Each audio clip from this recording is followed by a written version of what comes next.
What if the animal you saved turned out to save you too? In the heart of the Colorado wilderness, a 29-year-old woman opens her cabin door one frosty morning to find a frail baby bobcat, barely clinging to life.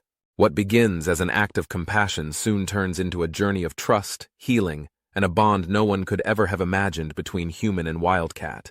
But how far would you go to protect an animal that wasn't meant to be yours? This isn't just a rescue story. It's a tale of loyalty, survival, and the mysterious ways nature chooses its own family.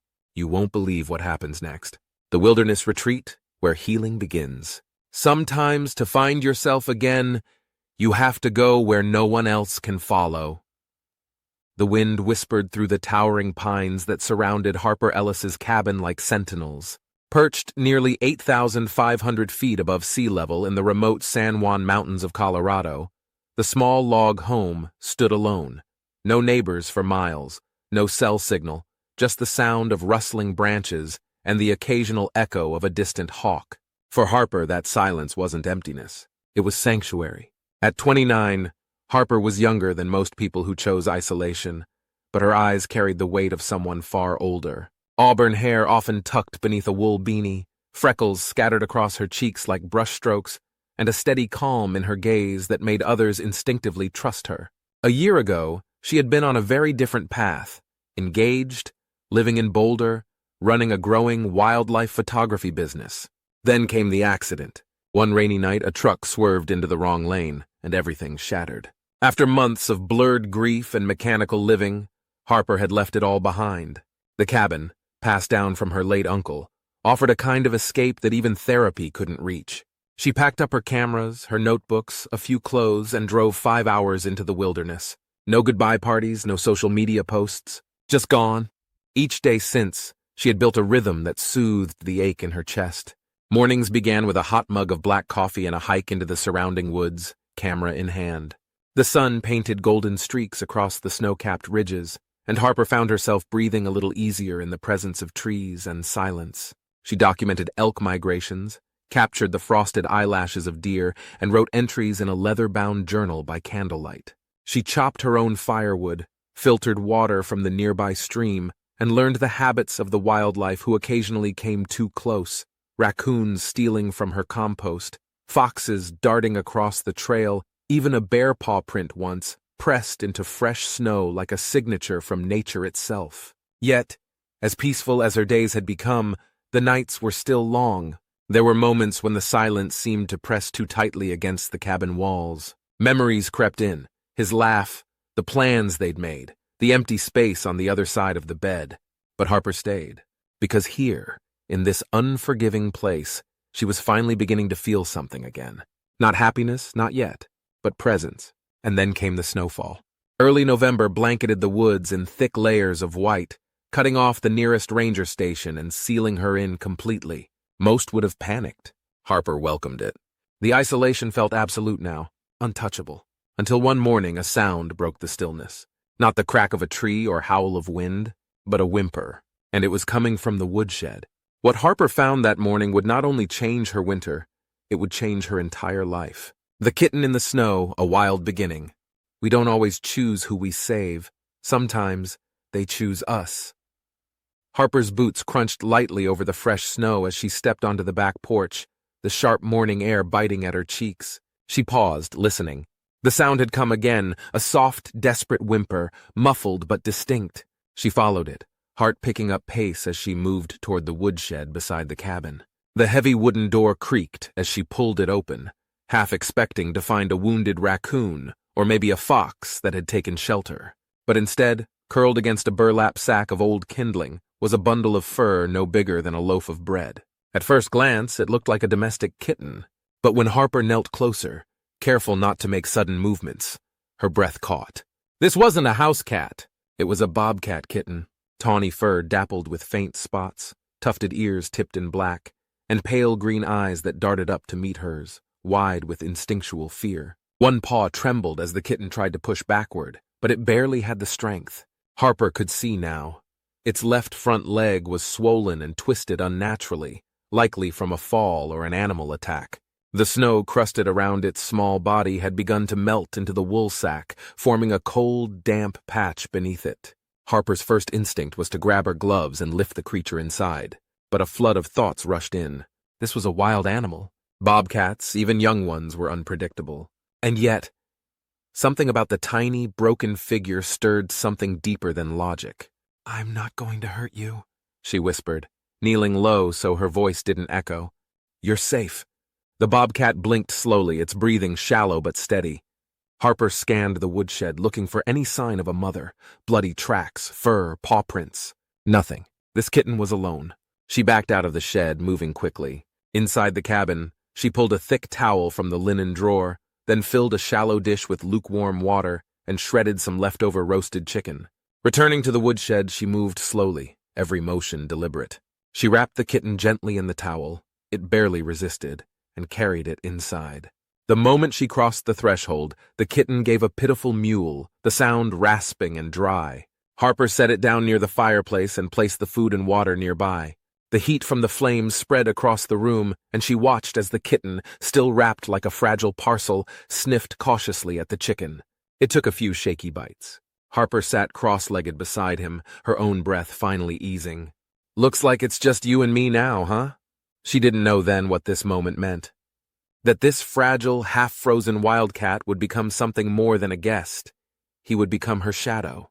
But nursing a wild animal back to health was more than feeding and warmth. What came next would test Harper's patience and reshape the meaning of trust. A fragile beginning earning wild trust. The first steps toward trust are the quietest, often taken in silence and fear. The fire crackled steadily, casting flickering amber light across the wooden cabin floor. The little bobcat, now nestled inside a thick wool blanket near the hearth, hadn't moved much since Harper brought him in. His body remained tense, even as warmth seeped back into his limbs. Wildness still clung to him, an invisible thread stretched taut by fear and instinct. Harper sat a few feet away, watching quietly. She didn't speak unless she had to. Every hour or so, she would slowly refresh the bowl of water or add a few new pieces of shredded meat. The kitten rarely touched the water but devoured the meat in sharp, twitchy bites. His name hadn't come to her right away. But after 2 days of watching him inch out of the blanket, dragging his injured paw carefully across the floor, she noticed something strange. The pads on his feet were dark, soot-colored, and left little ghost prints across the planks. That's when it hit her. "Ash," she whispered. It felt right. Fleeting. Temporary, like smoke. But also strong, something that survives fire. Ash. By the end of the 3rd day, the kitten allowed Harper to come within 2 feet without hissing. She resisted the urge to reach out no matter how badly she wanted to comfort him. He was not a pet. He was wild, and that meant earning his trust on his terms, not hers. Harper spent the quiet hours reading on the couch, journaling by the fire, and glancing at Ash as he gradually adjusted. She moved slowly when she walked through the cabin. No slamming doors, no loud music. She even stopped using the kettle's whistle, instead heating water in silence. Her home, once a place of solitude, was now a shared space of cautious coexistence. At night, Harper placed an old wool coat beside the fire, hoping Ash would curl up there. He didn't, not at first. He preferred the far corner under her workbench. But slowly, as the cabin grew colder and he grew stronger, he began to venture closer. By the end of the first week, Harper had started documenting his behavior in her journal. She noted his feeding habits, the way his injured paw was beginning to regain some motion, and how he watched her every move, not with fear anymore, but with curiosity. On the 7th night, something changed. Harper had fallen asleep in the worn armchair by the fire, a book still open on her lap. She woke suddenly to a faint sound, the softest shuffle of claws on wood. When her eyes opened, Ash was there, not under the workbench, not hiding. He was on the edge of the hearthrug, just 3 feet away, watching her sleep. Neither of them moved. Then, slowly, the kitten turned in a circle and lowered himself onto the blanket she'd placed days ago. His body rose and fell with a deep, rhythmic breath. For the first time, he looked like he belonged here. Not permanently, but for now. Harper blinked back a sting of emotion. It was more than survival, more than kindness. It was a beginning, but beginnings have a way of deepening. And as Ash grew stronger, what formed between them wasn't just routine. It was something no one could have predicted. Unusual attachment, when wild becomes familiar. You don't always notice the moment love takes root. It just grows in the quiet spaces between survival. Winter deepened, blanketing the Colorado mountains in thick silence and snowdrifts taller than Harper's porch railing. Roads became impassable, power lines froze solid, and the radio crackled useless static most nights. It should have been lonely. It wasn't. Not anymore. Ash had begun to follow Harper. Not in the overt, tail-wagging way a dog might, but subtly, quietly. If she moved into the kitchen, a few minutes later she'd hear the soft pat-pat of paw pads behind her. If she went outside to gather firewood, he'd perch on the windowsill and watch, green eyes unblinking, as though gauging every movement. He didn't meow. He didn't purr. But his presence became a constant rhythm in her day. One morning, she rolled out her yoga mat beside the fire, something she hadn't done since fall. As she stretched, she noticed movement out of the corner of her eye. Ash was copying her. His back arched, paws extended, tail high in the air. Downward bobcat. Harper laughed aloud for the first time in weeks. He froze, staring at her, then turned and walked away with practiced indifference. Okay, she grinned. You're clearly the instructor. She began talking to him more after that. Not in full conversations, but in small murmurs throughout the day. Too much snow for a hike today, huh? Should we start another fire or wait? Think you'd like elk stew if I let you try it? Ash never responded, of course. But he'd blink slowly when she talked, or turn his head in that thoughtful, feline way, and Harper swore he understood the tone. He had stopped flinching when she walked past. He now sat beside her on the rug during reading hours. Sometimes he even dozed near her boots while she journaled at the desk. Then came the moment she would never forget. Harper was sitting cross-legged by the fire, eating a bowl of soup. Ash approached, his paw much better now, though still slightly favoring the left. He stepped cautiously into her space, closer than ever before, and settled on the corner of her blanket. One paw rested on the hem of her flannel shirt. He laid down, not touching her completely, but enough to feel her warmth. Harper didn't move. Her heart pounded in her chest, not from fear, but awe. This wasn't normal bobcat behavior. Not even for young ones. In the wild, bobcats were solitary by nature, shy, cautious. And yet, Ash had chosen her space, had made her part of his world in a way that felt personal, not just convenient. She whispered his name softly. Ash! His ears twitched, but he didn't stir. They stayed like that for almost an hour, Harper finishing her meal slowly, careful not to shift. When he eventually stood and padded away, her blanket felt colder without him. That night, she dreamed of the mountains burning, her cabin engulfed in flame. But a shadow watched her through it all. It was Ash, not afraid, not fleeing. Just there, eyes glowing like twin moons. The next morning, she awoke to find him curled at the foot of her bed. He had climbed up on his own. The line between wild and domestic was blurring, but Harper refused to treat Ash like a pet. She knew better. He would always belong to the wild first. And yet, the depth of their bond was becoming something no field guide could explain. To document it, she began a private photo journal, the Ash Chronicles. Each page showed glimpses of their days.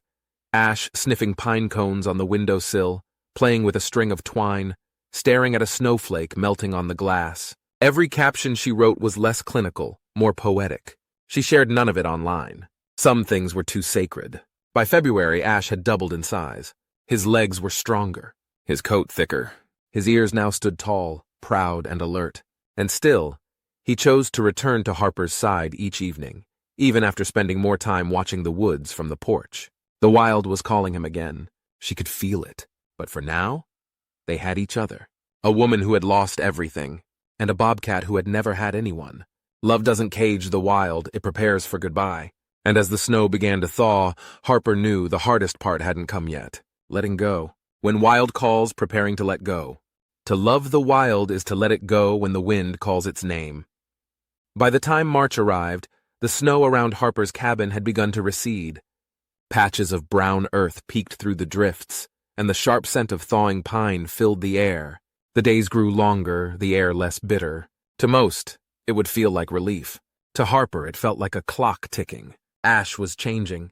He still slept beside the fireplace most nights. But now Harper would sometimes wake to find him gone in the early morning, paw prints scattered across the porch or trailing down into the trees. His coat had turned richer, his muscles stronger. No longer the fragile kitten she'd rescued, Ash now moved with the silent grace of a true predator. Harper watched him closely, never interfering. She knew what the signs meant. He was preparing himself. The first time he killed a mouse outside the woodshed, he carried it to the cabin's doorstep and left it like an offering. She hadn't taught him to hunt, he simply knew. Instinct was awakening in him. She praised him gently that day, even as her heart cracked just a little more. She spent the next few weeks building what she called the in-between.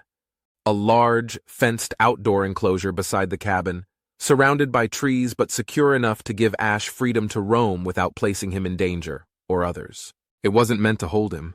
It was meant to remind him of who he was. She lined the enclosure with fallen logs, branches, and climbing rocks, placed a water trough on one side, raw meat on the other. The first time she opened the cabin door and let him out there, he hesitated, sniffed the air. Then, like a switch, he bolted into it with joy. He bounded across the enclosure like he'd been waiting for it all along. Harper watched with tears in her eyes. It was beautiful. It was brutal. Ash began spending more hours out there each day, lounging on the sun-warmed logs, stalking imaginary prey in the grass. Harper still opened the cabin door in the evenings, and without fail he would return. But the minutes stretched longer. Sometimes she had to call his name twice. Sometimes he wouldn't come until nightfall. He was learning to leave her, and she was learning to let him. One afternoon, Harper found him perched on the topmost log of the enclosure, staring out beyond the fencing. His ears twitched. His nose lifted to the wind. She knew that look. He wasn't watching her anymore. He was watching the tree line. The wild had begun to whisper to him. That night, Harper sat on the porch steps, bundled in a quilt, Ash nestled beside her feet. She watched the stars rise, silent and unblinking, a million miles away. "I don't want you to stay for me," she whispered, more to the sky than to him. Ash lifted his head briefly, eyes gleaming in the firelight. Then he lowered it again. Harper knew she had to prepare for the final step, a release. She reached out to the local wildlife rehabilitation center, not to hand Ash over, but to consult. She wanted to make sure he was ready, that if he chose the forest, he'd have a chance to survive. The experts confirmed what she already knew. He was healthy, strong, independent. All he needed now was the choice. The following week, she left the enclosure gate open during the day. Not wide, just enough for him to know. The first time, he didn't even approach it. The second time, he sat by the opening for nearly half an hour, ears flicking, tail twitching, but didn't pass through. The third time, he stepped beyond it, only for a minute. But it was a beginning. Harper didn't cry, not then. She waited. She loved him enough to wait. But the wilderness wasn't the only thing that came knocking. Sometimes danger wears a human face, and the bond Harper thought she was ready to release would soon be tested in a way she never expected. A dangerous visitor, the stranger in the pines. The forest teaches you to trust your instincts and to fear the things that walk on two legs. It was a Tuesday when Harper first saw him. The sun had barely risen above the ridgeline, painting streaks of gold over the receding snowbanks. Harper had just stepped outside with a mug of coffee, steam curling in the chill air. She planned to check on Ash, who had spent the night in the outdoor enclosure again. But before she reached the gate, movement at the edge of the tree line caught her eye. A man, alone. He emerged from between two spruces, bundled in a patched brown coat, carrying a weathered backpack. His steps were uneven, as if he'd been walking a long time. Harper's body tensed instantly. No one came out here without a reason. Her cabin was at least 8 miles from the nearest ranger station, and the roads had only just become passable again. She set her coffee down slowly and stepped back toward the cabin door, fingers brushing the hunting knife she kept by the woodpile. Ash had stirred too, perched atop a log in his enclosure, his eyes locked on the stranger. "Hey there," the man called, waving one gloved hand. "Sorry to spook you. Didn't expect to see anyone out here." Harper didn't respond right away. Her voice came out steady but cool. "Most people don't." He stopped about 20 feet away, hands held palm out in a peaceable gesture.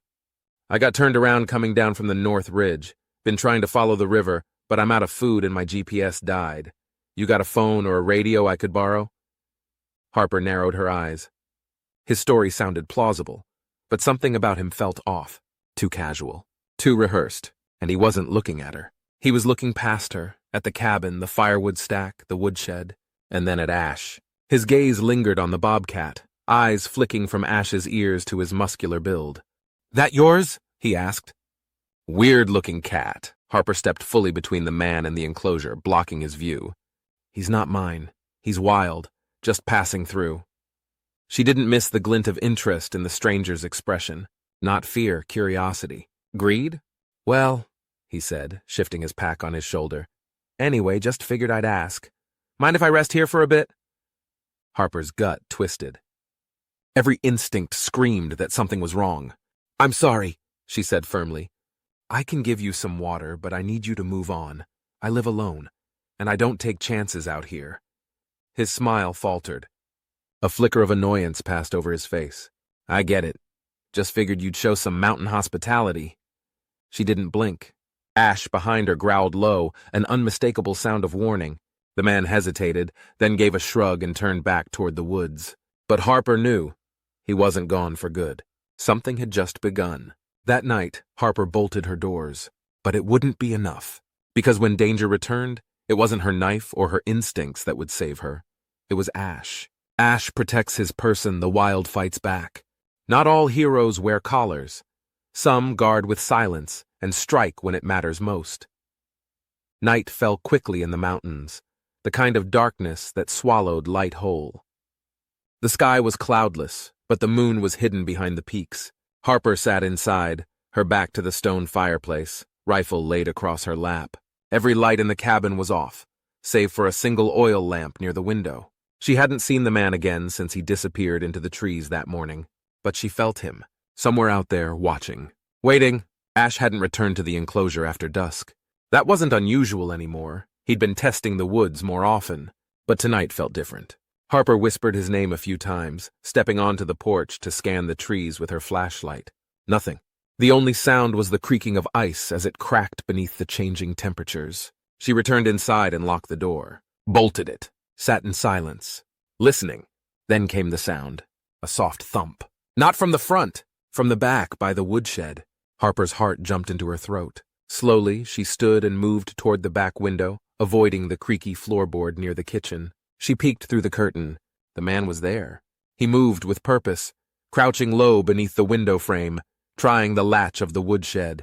He had a flashlight in one hand, a crowbar in the other. Harper backed away, silent, breath shallow. She didn't know what he wanted. The cabin, supplies, Ash, maybe all three. And then, just as her hand reached for the door lock to scare him off, a blur of movement exploded from the trees. Ash. He moved like lightning, silent until the last second, then unleashed a growl so fierce it sent shivers through the night. The man barely had time to turn. The bobcat collided with him, not to kill, but to defend. Ash didn't bite, didn't claw deeply, just forced the man down, pinning him in the snow with a snarl that echoed through the woods. Harper rushed out the back door, rifle raised, voice firm. "Get away from my property, now!" The man's eyes were wide with shock, face inches from Ash's. He shoved at the bobcat, but Ash only pressed harder, his growl deepening into something primal. Harper approached slowly, heart hammering, gun aimed low but steady. "I already warned you once. I didn't mean harm," the man stammered. "Just looking for food. You were casing my home." Ash stepped back at Harper's call, but stayed between her and the man, muscles tense, eyes locked on him like a sentinel of the wild. "Go," she said, voice like steel. The man scrambled to his feet and vanished into the trees without another word. Harper lowered her rifle, breath trembling. Ash turned and walked back to her side, brushing lightly against her leg. For the first time, he allowed her to kneel and press her hand gently to the side of his neck. "You protected me," she whispered. And she knew this was no pet, no possession. This was a bond deeper than domestication. Ash had chosen her, but even bonds forged in fire must honor their origin. And as spring arrived in full, Ash would show Harper what it means to love without holding on. A wild goodbye when love walks into the trees. Some goodbyes don't sound like words. They echo in the silence that follows footsteps fading into the wild. The mountain thaw came quickly after the last snowfall, as if nature had been holding its breath and now exhaled in one long, warming sigh. The rivers swelled with meltwater, and wildflowers began to peek through the forest floor. The birds returned with morning songs, and the pine-scented wind carried with it the weight of change. Ash had begun sleeping outside again. He still returned every evening, sometimes with a fresh kill, sometimes simply to rest his head near Harper's boots while she sipped tea on the porch. But his visits grew shorter, more fleeting. His body was stronger than ever now. Full-grown, magnificent. And something in his eyes had shifted. He looked beyond her more often, toward the trees, toward the ridgelines. Harper had known this would come, had tried to prepare herself. But nothing prepares you for the silence that replaces a presence you've grown used to. Ash wasn't a pet. She had never tried to cage him. She had never clipped his claws or shut him inside. What they shared had been on his terms, and on hers. A bridge between two worlds. She started leaving the cabin door open during the day, just in case he wanted to come in. Some days he didn't. On the first morning she woke without paw prints on her porch, her chest ached. But she told herself not to worry. He was out there, living. On the second morning, she left a strip of raw venison on the stone step. It remained untouched. The third morning was the hardest. The cabin felt emptier than it ever had in those first quiet weeks after she'd moved in, because now it wasn't just solitude. It was absence. She took a long walk through the forest that afternoon, following one of Ash's favorite trails along the river. There were prints there, not fresh, but not old either. She traced them to the edge of a small ridge where the pine trees parted just enough to glimpse the valley beyond. She stood there for a long time, arms folded, eyes scanning the horizon. And then movement. Far below, at the tree line, a sleek, tawny shape moved silently through the underbrush. She couldn't see his face, but she knew it was him. Ash paused once, turning his head just slightly. His ears twitched. She didn't call out, didn't wave. She simply whispered, "Thank you." He disappeared into the trees. Harper stayed there until the sun began to dip behind the peaks, golden light spilling across the land. Her heart felt heavy but full, grief and gratitude tangled into one. Back at the cabin, the door creaked softly in the breeze. She didn't close it. She would always leave it open, just a little. Not because she expected him to return, but because some love doesn't end. It simply runs wild. But even when the wild moves on, it leaves traces behind. Silent reminders that real bonds never vanish, not even in the deepest woods. Signs in the silence. The wild never says goodbye. The ones we love never really leave. They just return in quieter ways. Weeks passed. The cabin grew still again, but not in the way it had been before Ash.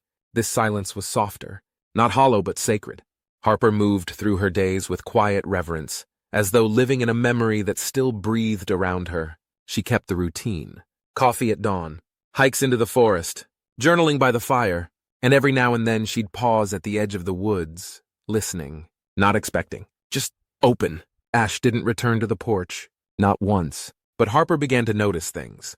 A smooth stone, oddly placed beside the water trough near the enclosure. A line of pine cones laid carefully in a curve around the fire pit, something no animal would do naturally. At first, she dismissed them as coincidence. The wind, a raccoon, but then came the feathers. 2 raven feathers, perfectly clean, laid side by side on her cabin steps. The next day, a third appeared, tucked into the crook of her window frame. She picked that one up and held it to her chest. "Ash," she whispered. It wasn't just what he brought. It was what he didn't disturb. The deer tracks that usually crisscrossed her garden were absent now. The rabbits that nibbled her herbs avoided the area completely. And every so often, she'd find fresh bobcat prints, wide, clear, strong, circling the perimeter of the cabin but never crossing the threshold. He was watching, protecting, loving her from a distance. Late one night, Harper stepped onto the porch, wrapped in a heavy blanket, her breath fogging in the cool spring air. The stars shimmered like frost against black velvet. Somewhere in the distance, an owl called. And then she saw him, not clearly, just a silhouette in the trees. But she knew, his posture, his stillness, the curve of his ears against the moonlight. Ash stood at the edge of the woods, just beyond the clearing, watching her. She didn't move, didn't speak. She let the silence between them hold the weight of everything that couldn't be said. After a few long moments, he turned and slipped back into the forest. Harper exhaled slowly and smiled. Not every love story ends with a goodbye. Some just change shape, become less about presence and more about trust, about knowing that what you shared was real, even if it now lived beyond the boundaries of walls and doors. Inside, she flipped open her journal and wrote, "He came back today, not to stay, just to remind me I was never alone." Then she tucked a small raven feather into the page. Ash had left, but his presence never did. And in that silence, Harper found something she never expected to discover again: peace. In a world that moves fast and often forgets the quiet bonds that shape us, Ash and Harper's story reminds us of a deeper truth. Love doesn't have to be loud to be real. Sometimes the most profound connections happen in silence, in shared space, in trust earned slowly over time. Whether it's with a person or a wild creature, the heart recognizes loyalty, even when words are absent. Ash didn't stay forever, but he never truly left. And Harper didn't own him, she honored him. That's a lesson for all of us. In life, you may be asked to love something enough to let it go, or to trust that even when someone walks away, the bond you built still lives on, in memories, in echoes, in the way you carry it forward. So here's your challenge. From all of us at Paw Prints and Stories, look around you. Is there someone or something you've built trust with? Ask yourself, are you honoring it or holding it too tightly? Subscribe to join us for more stories that speak not just to the heart, but through it. Because out here in the wild and in life, the tracks we leave behind tell the story of who we really are. Because sometimes the wild comes to us not to be tamed, but to teach us how to let go and still love with all we are, even when the trail leads away.